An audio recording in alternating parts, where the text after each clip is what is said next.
Welcome to the Genius Factory. Enjoy the video. You begin by confirming which box needs a check and why. This avoids mistakes later. Once identified, pick the right tool, pen for paper, mouse, or keyboard for digital forms.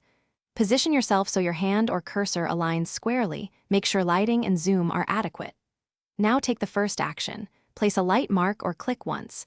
If digital, wait for the focus outline or change in state.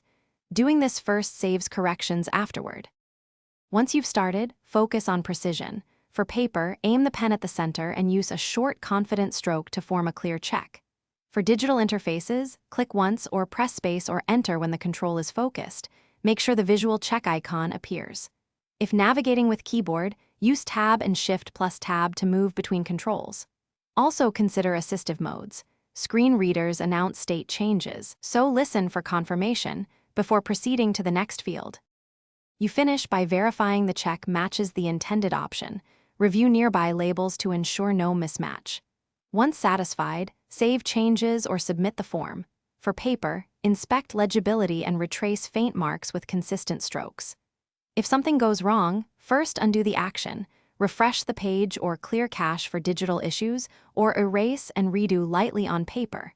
If persistence occurs, reselect the control or contact the form owner. Thanks for watching. If you found this helpful, don't forget to like and subscribe.